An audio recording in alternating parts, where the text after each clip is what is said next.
Hello সবাই, কেমন আছেন? নিশ্চয়ই সবাই ভালো আছেন। তো আজকে একটু মন চাইলো মাখা মাখা খিচুড়ি খাইতে।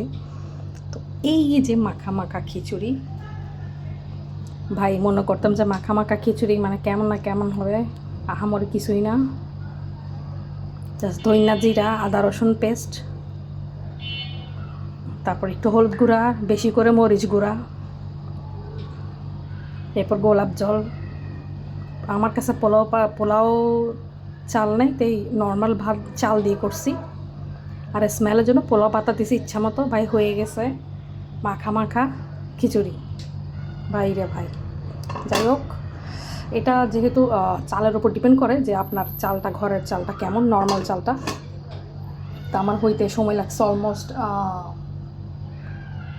1 ঘন্টা। হ্যাঁ, 1 ঘন্টা লাগছে, কারণ আমি আগুন কমাই আস্তে আস্তে করছি আর কি।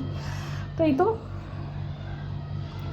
মাখো মাখো খিচুড়ি। এটা লেটাও না, এটা ভুনাও না, এটা মাখা মাখা একটা ভাব থাকবে মশলাদার। রাখি তাহলে, কথা হাফেজ।